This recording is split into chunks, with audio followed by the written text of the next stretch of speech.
lovely chewing gum, and I'm going to talk about book.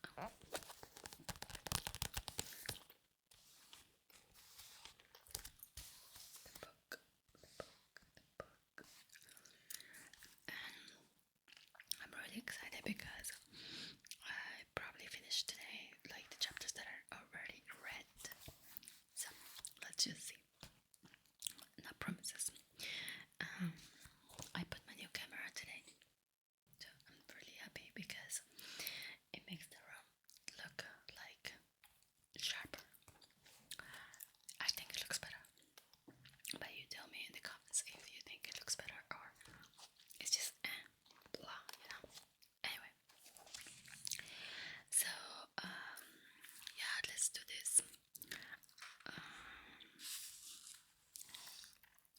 So remember my little trip gacha. It's here. It's my book. My divider. I don't remember what's the name of that thing that divides. I think it's a divider. Anyway. Alright, so we are on chapter 23. Chapter 23 talks about experiment with your back burner. I'm sorry, I touched some of the little shelf that I have, and it's metal, so I touched it and it make that noise. Sorry about that. Anyway, experiment with your back burner, and I'm gonna read a little bit at the beginning because I totally forgot and I didn't highlight anything from here. So I think this is not as interesting as you think. Anyway, your back burner is an excellent tool for remembering a fact or bringing forth an insight. It's almost effortless yet effective way of using your mind when you might otherwise start feeling stressed out. Using your back burner means allowing your mind to solve a problem while you are busy doing something else here in the present moment. The back burner. Sorry about that. Let me sit down better. Oops. Sorry. It doesn't even sound like that. Like in person. It sounds dramatic. On the mic. Anyway, so the back burner of your mind works in the same way as back burner of the stove. While on low heat, the cooking process mixes, blends, and simmer the ingredients into a tasty meal. The way you prepare this meal was to throw the various ingredients into the pot, mix them up, and leave them alone. Often, the less you interfere, the better. Oh, okay, I remember. So basically, sometimes so I think, so this is the thing. So what I think is like, first of all, if you want to, sometimes we have a problem, and sometimes it's just better to leave it. Sometimes it's better to leave it as it is and don't worry about like how to fix it, because there's times when things just gonna fix themselves, and by that means like time. It's like when you're sick, right? Or when you hurt yourself. Sometimes you need to let the body recuperate on its own instead of being poking like the wound. Like I do that a lot, but it's true. Like sometimes I just leave it and it heals really fast. So anyway, that's what it talks about. Basically, just let it be, and sometimes like even problems when you're like, okay, you go and you go away and you're like, okay, I'll come back to this when, yeah, like you come back to that when after you relax and you process it. It actually works better. Alright, so chapter 24 is spend a moment every day thinking of someone to thank. So basically, like, what it means in this one is like a lot of the times, like, I'm always like grateful for everybody in my life and for everybody that was in my life because they taught me a lot, right? So,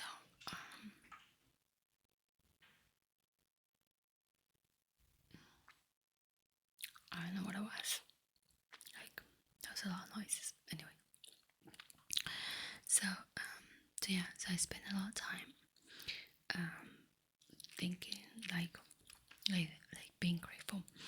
But a lot of times you don't. There's people that don't do that. That don't take time to think about someone to thank, right? Like maybe it's like someone, like, for example, someone that you met at work like a long time ago, and that person left, and something could happen to you after that person left because they probably left their job and now it's your job, like things like that. So you thank that person, right? So that's basically it, right? You can thank anybody. So what I do, I write it down. I have my journal, and then there's a lot of just like the letters, like there's a lot of exercises that I'm just putting in my journal, and they're there. So basically that's a good idea, and I actually felt very nice afterwards. So you might want to try that. Alright, so that was chapter 24. Chapter 25 is smile at strangers, look into their eyes and say hello. That's kind of weird, I know. I hate looking at strangers and I hate talking. So I'm super like, I'm not too friendly, and that doesn't mean that I'm mean. I just don't like to, if I'm in an elevator, I'm just trying to look anywhere else but people. I'm not trying to make any friends, and sometimes I just want to be with myself, you know. Sometimes I don't like to talk, but there's like, I have to say that people love to talk to me, and I get that a lot when like I'm just sitting there. Like I was in the outside Mexico, or like I was with my husband and we were fixing his like pizza and stuff, and I couldn't go in, so my husband went inside like the building, so I stay outside waiting. And while I was just sitting there in the benches, there's this guy that came, like old person, like super old, and then he sat next to me, and then he started like just talking to me about his life and his kids and his wife, like literally like if he knew me. I was just like, okay, like I really don't want to talk to you, but go ahead. Like I wasn't mean. I listened to him. A lot of times these are people that want to be heard, and that's okay. But sometimes it's like I just really don't want to talk to anybody, and it's kind of funny because, like I said, like I get to like, I don't know if it's lucky or not, but I get this thing like a lot of people just want to talk to me, and I'm like, you know, like I really like my alone time, and yeah, it's just kind of weird. Anyway, so here says like if you're walking in the streets, just say hello to someone and smile, and then that person's gonna feel good and you're gonna feel good, and it's like, okay, yeah, but like honestly I'm not encouraging that, because if you don't want to do that, it's okay. Like I don't think it's the same thing for everybody. Like we are all different, like, but if you're into that, go ahead. Like I guess it's a good thing. Anyway, so chapter, let's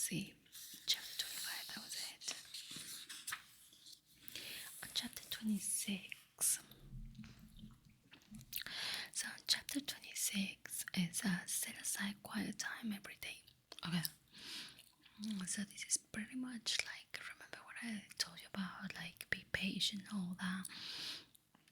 It's basically that, like this quiet time every day is like about how people are very stressed out, and putting time out on your own, it helps you to be patient and to be more like, everybody needs that, right? So putting time for himself, like it gives him time, like it's more like it gives him like how do you call that, like patience, and like he has more energy for his family, basically. And basically that's what it is, like I was telling you the other day, like when I used to work in San Francisco and I used to come home, like when I didn't want to go in the house anyway, but just sit in the car, like I would come get my car from the parking lot, and then I would just sit there for a minute and just be my own, like for myself. That used to give me that extra 2 hours to get to my house, and I like be with the people in the house. So that's pretty much what it says. On chapter 27 is imagine the people in your life as tiny infants and 100-year-old adults. This is very cute, and I have to say that before I read this book, I feel like I've seen it in some people. Like sometimes I see my husband and I can see the old man in him, and sometimes I can see like the kid. So I feel like you can only do these things when the person is themselves. But if the person is trying to be somebody else, it's very impossible to see that. And I don't know if he noticed that, but this guy, like what's his name, Richard. So Richard, like what he's trying to do is basically like making everything in his life to work for him, and maybe this works for him. But if someone is not themselves and they try to be or try to do something, and it's really tough for me to see them as like kids or like adult, like old people, So like there's people that you can see genuinely like the kid in them, and there's people that you can actually see the old person, and it's easy to do that, and it's easy to work on that, right? But for everybody, I don't think it works. I don't think it really works on everybody. Like there's people that don't know who they are, so it's kind of hard to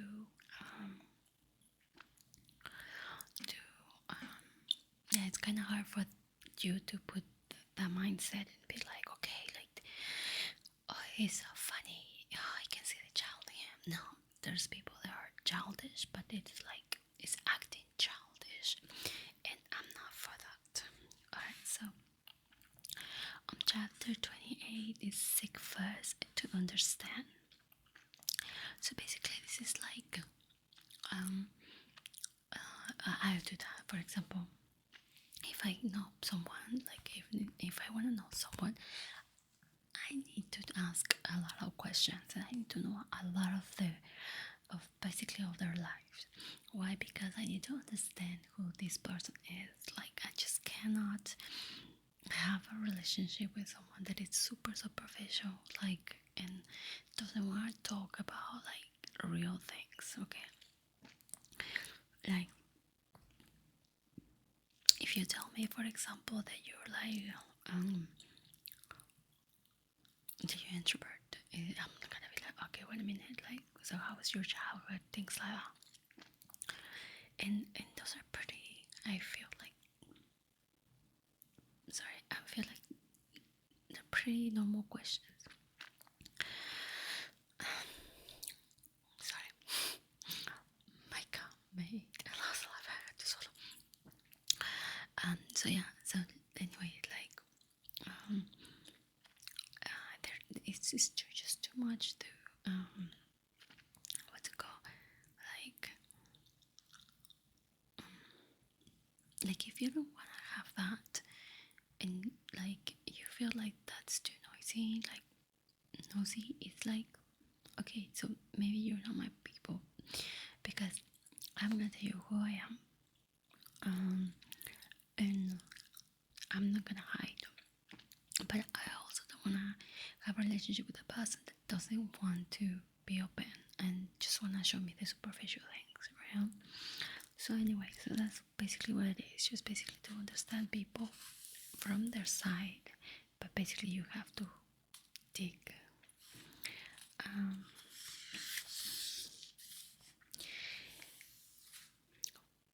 Chapter 29. Become a better listener. Effective listening is more than simply avoiding the bad habit of interrupting others while they are speaking or finishing their sentences. It's being content to listen to their entire thought of someone rather than awaiting impatiently for your chance to respond. In some ways, the way we fail to listen is symbolic of the way we live. We often treat communication as if it was a race. If it were a race. So, this is true. We're so bad at listening, and maybe very small of the population is very good, and I happen to have or to know someone that is actually so good, such a good listener. Actually, two people. It's one female, one male, and actually my husband is also a good listener, but because we are like a couple, like sometimes we like talk to like over each other, and we try, like sometimes we're like, okay, we need to change this, and sometimes we try to like not do that and let each other like talk. It's not that bad, but you know, it's not like we actually, sometimes we do let each other talk, like, but sometimes we get excited and we just do that, and I think that's normal when you get excited. But yeah, like I know some people that are actually so good at listening, and it's so nice to be around them. And then yeah, it is true. Like once you're a good listener, like you tend to be super good. Like at you tend to be good at listening. So chapter 30 is choose your battles wisely. So let's see. It suggests that a life is filled with opportunities to choose between making a big deal out of something or simply letting it go, realizing it doesn't realizing it doesn't really matter. If you choose your battles wisely, you'll be far more effective in winning those that are truly important. If you don't want to sweat the small stuff, it's critical that you choose your battles right wisely. If you do, there will come a day when you rarely feel the need to battle at all. So that's kind of true, because, like, for example, there's things that I'm not gonna be battling into, like politics or like things that I don't know, because it's ridiculous. Like, not because I read one book of like psychology, that means that I am a psychologist. No. So I might tell you what I know, what I find out, but that doesn't mean that I'm telling you what to do, or like that I know better, you know. And first of all, I'm never gonna like battle a psychologist over my knowledge. Yes, my knowledge is my knowledge and it's my life because I lived it. But it's ridiculous if I just start fighting with a psychologist over something ridiculous, something like about I don't know, anger management or something like that one. I don't know a lot about that. So yeah, so basically, you know what it is. Like, don't choose your battles wisely, basically. the 31 is become aware of your moods and don't allow yourself to be fooled by the low ones. Oh my god, I really like this one because this one talks about the okay. So let's talk. So,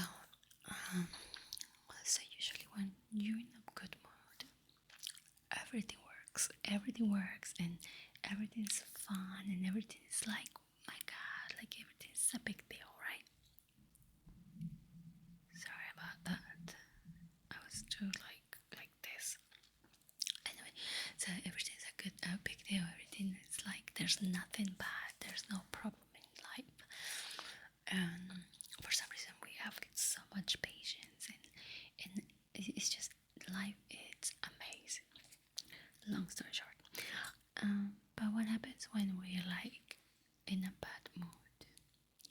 Well, what happens is like nothing works. Um, Nothing in your life works. Everything is bad, and life is unfair with you, right? So nothing is good. Like that's what it is. Like seriously. So what happens is like, so becoming aware of your moods is like knowing that when you're in a bad mood, you're gonna be depressed. You're gonna feel like shit. You're gonna feel like nothing in your life works. Like you're not good enough, and all of the negatives. Now, I can tell you about this because I actually feel like I overcome this one already, and I already cracked the code, and my husband too. So before, when we used to get like in a bad mood, when you wake up and you're just like in a bad mood, you know that I don't know, you just feel depressed, right? And you feel like you're not worth it. You're just the worst. So my husband and I, we already thought that when we like that, we come to each other and be like, and now we so open to that, and we're like, okay, I'm depressed. Okay, so we just comfort each other, and we hug each other, or like we just like lay down, and then we laugh because we already know the how it works. You know, like you're gonna feel like that, and then you're gonna feel like, oh, nothing works, and then we just laugh now because all those feelings come out, and then we already know what it is, and I don't know, something probably happening at work or something like that, and then we just take it like that. So now we don't take it personal. Before we used to take it super personal, and we didn't find anything like that, but like it will take us a little longer to come up with that.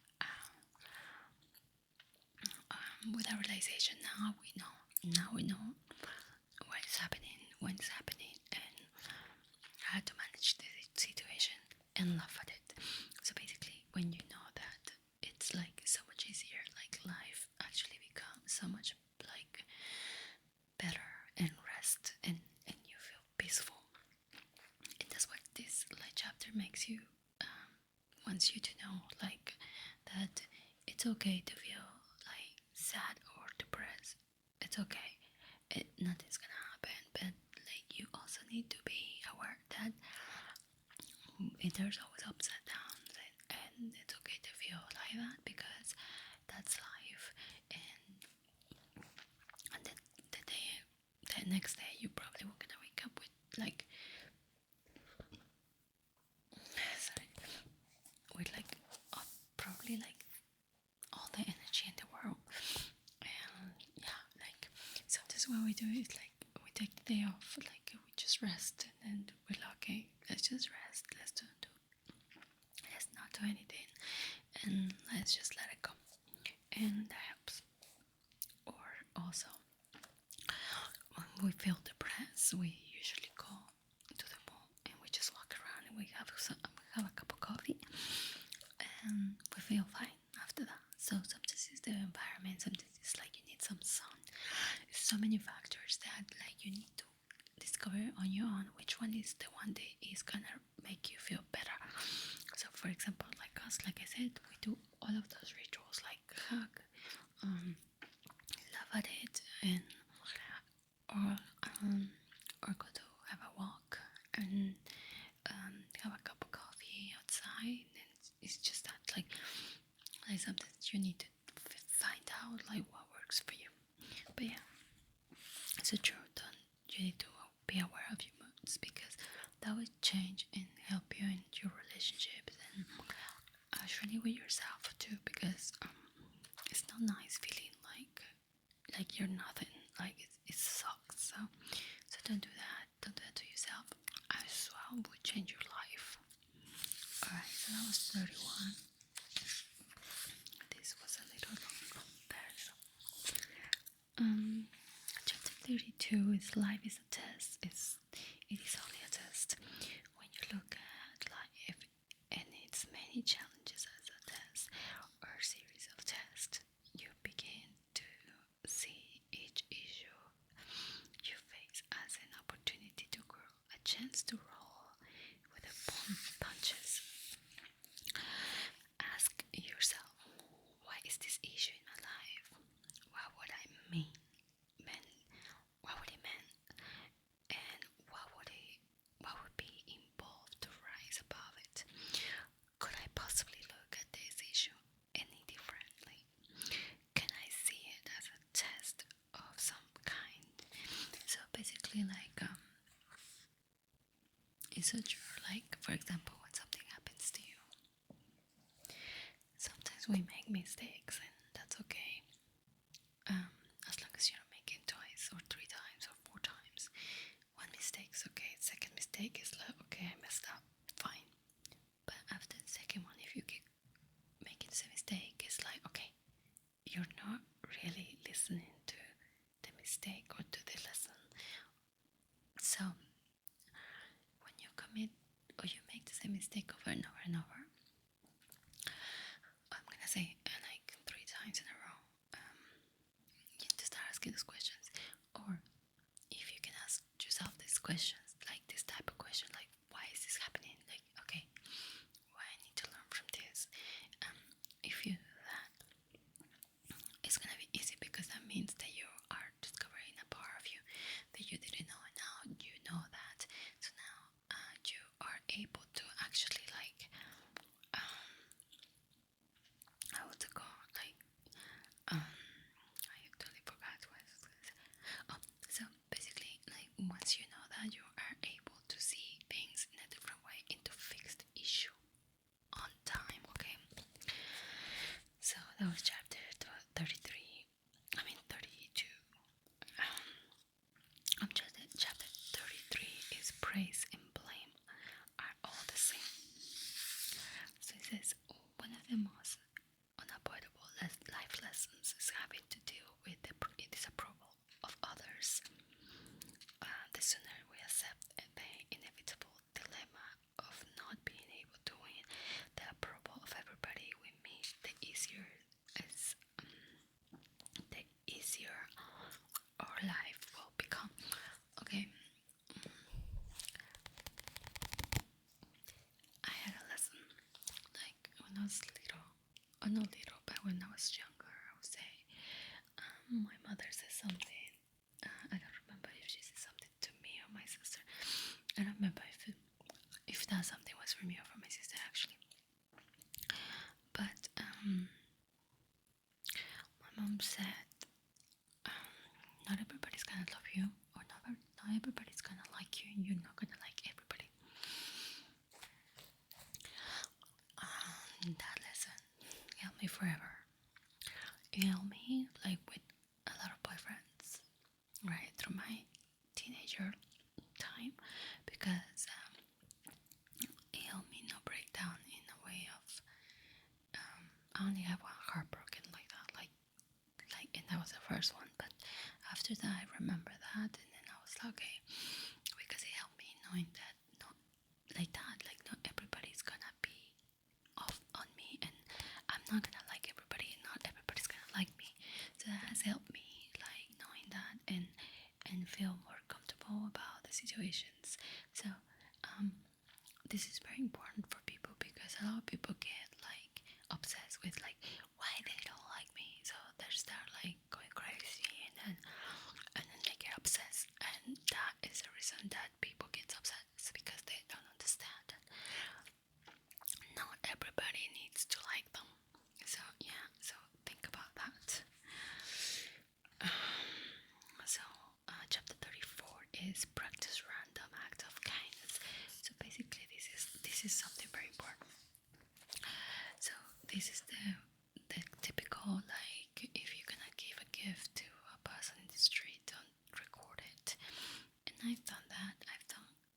gave things to people in the street, but I never record myself because I think it's humiliating for them, and it's not fair because they didn't ask, especially kids, like especially in Mexico, because there's a lot of kids living in the streets, and it's really sad to see it.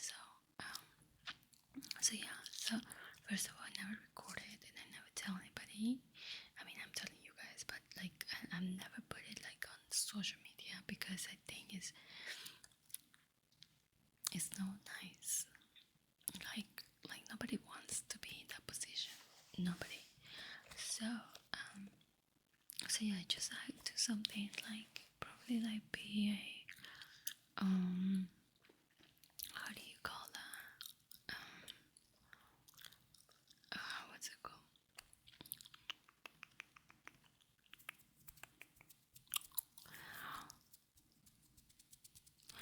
I forgot the word, but basically like like what was the name of that? I forgot that word. I even forgot the word in Spanish. um,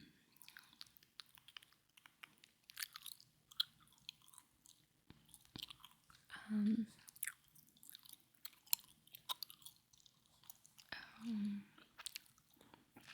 volunteer. So you can do that. You can do like Peace Corps. Sorry about that. Or like volunteer, like in a elderly home, and go and read to them or something. Like do something nice, and that's gonna feel very nice, not just for you but for the person as well. So that's chapter 34. Chapter 35 is look beyond behavior.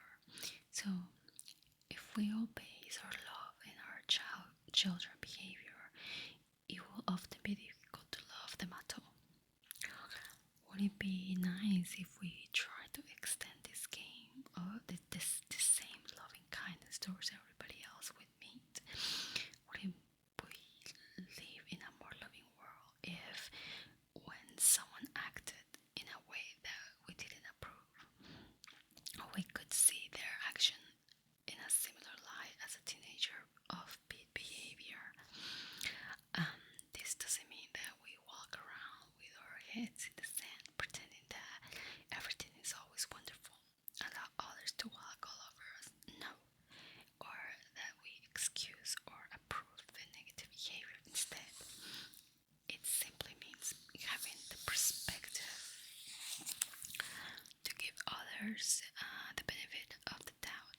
Know that when the postal clerk is moving slower, he's probably having a bad day. Okay.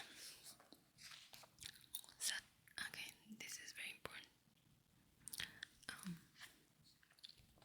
So, I used to get really upset, like in the stores, when I got like shopping and stuff,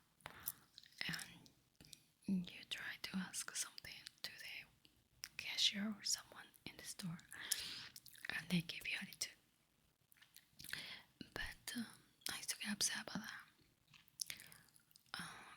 But then I think about like, okay, I start giving them the benefit of maybe something happened in their lives that's really hard, and maybe that's why they're like acting like this to us. Like, I don't take it personal. I just take it like that as okay. Obviously, if I go back to that store and that person's still the same way, okay, I'm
partner. So yeah, like